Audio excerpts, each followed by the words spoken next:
Bonjour.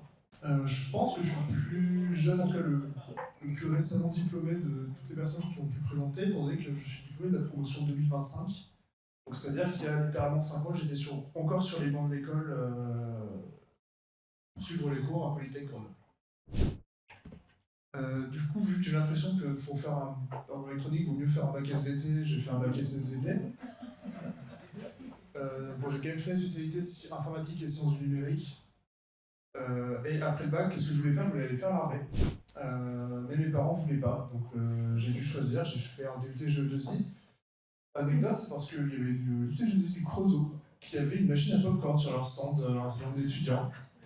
Et que je me suis dit, bah, quitte à aller dans un endroit, il y a du popcorn. Donc voilà, donc vous voyez vraiment que c'était le destin qui m'a appelé à faire cette filière-là. Du coup, j'ai fait mon DUT avant que ça devienne un DUT, et vu que j'aime bien tout faire comme les autres, je l'ai quand même fait en 3 ans. Vu que j'ai redoublé, parce que si vous suivez les années, en 2020, il y a eu un petit virus qui est arrivé, qui a fait qu'après 6 mois de liberté à l'université, on m'a dit rentre dans la Drôme chez les parents. Donc voilà, donc ça s'est pas très bien passé, j'ai refait une année. Mais ça ne veut pas dire que je ne suis pas démoralisé, j'ai quand même réussi à rentrer à Polytech Grenoble en alternance. Donc à ST Microélectronique au sein du laboratoire de validation radiofréquence. C'est un bien gros mot pour dire qu'on vérifie, qu'on fait des inspecteurs de travaux finis. Donc c'est-à-dire qu'il y a les designers qui ont fait une jolie puce. Voilà, normalement ils ont simulé, ça est censé marcher, puis nous on arrive, on teste, et on voit que ça marche pas. Rigole, ça marche quand même plus souvent que ça marche pas. En tout cas, on va vérifier que on suit ce que l'on veut. C'est-à-dire que la puce, on dit quand elle consomme 10 ampères, elle consomme bien 10 ampères, pas plus, pas moins. Donc voilà. Et cette alternance, donc elle s'est finie le 28 août 2025, donc il y a 4 mois. Et maintenant, je travaille chez EasyIC en tant qu'ingénieur de test. Alors EasyIC, c'est une boîte, c'est un bureau d'études qui est fabless. Ça veut dire que, contrairement à une entreprise comme ST qui a une fonderie qui est en train d'appeler un fondeur, donc ils produisent leur propre puce, nous on fait le design, puis ensuite on va voir des boîtes comme ST pour leur dire bonjour, on voudrait fabriquer ces puces-là. Donc voilà, donc, par exemple, un fondeur qui est très connu, c'est TSMC à Taïwan. Il fait beaucoup parler, puisque c'est eux qui font tout ce qui va être les GPU utilisés pour l'IA. Nous on fait pas ça. Donc ingénieur de test, qu'est-ce que ça veut dire? C'est un métier qui veut un peu rien dire parce que c'est l'inspecteur des travaux finis. C'est-à-dire qu'une fois que le design est fait, nous on va arriver là, mais ça ne veut pas dire qu'on ne fait rien non plus.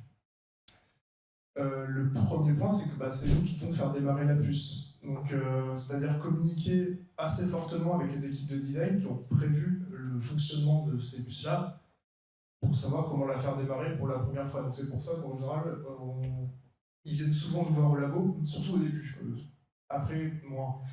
Parce que c'est le moment où ils peuvent voir s'il y a 6 mois, 1 an et demi de développement, est-ce que ça va marcher ou pas. Ensuite, c'est pas parce qu'on ne crée pas de circuit électronique qu'il ne faut pas qu'on comprenne. Parce que du coup, on va vraiment beaucoup interagir avec tout ce qui est les phénomènes physiques. C'est-à-dire que quand la puce, on voit qu'elle consomme 2 fois ce qu'elle devrait consommer, il faut qu'on essaie de comprendre d'où ça peut venir et surtout comment est-ce qu'on peut résoudre ce problème-là. Ensuite, il y a une grosse partie analyse des données. Je vais vous mentir,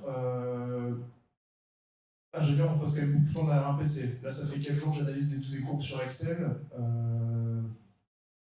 Si votre objectif dans la vie, c'est d'avoir les mains dans le cambouis, oui, mais pas tant. Et ensuite, le dernier point qui, perso, moi, c'est ce qui me fait aimer ce boulot, c'est aussi tout ce qui est programmation d'outils pour les tests. Donc, le gros problème des tests en électronique, c'est qu'il n'y a pas beaucoup de solutions clés en main qui existent. Et donc, il y a une grosse partie qui est développée complètement en interne. Donc, ça va passer par de la programmation. Moi, là-bas, je suis électronicien, je suis plutôt un hardeux, genre j'adore souder des puces, ce genre de choses. Mais mon outil principal de boulot actuellement, c'est VS Code. C'est-à-dire que je code en Python des outils pour tester les puces derrière. Alors, pour la fois faire du test industriel, et du test, ce qu'on va appeler en caractérisation. Donc vraiment venir mesurer tout ce que la puce a comme spécification et vérifier qu'on arrive bien à passer ça. Ensuite, si je devrais donner un conseil pour l'électronique, c'est quand même que c'est un domaine qui est super intéressant, c'est super large. Et en partant là-dedans, même si vous ne savez pas exactement ce que vous voulez faire, en partant là-dedans, vous trouverez forcément un point, un métier qui vous correspondra et qui vous intéressera. Merci beaucoup.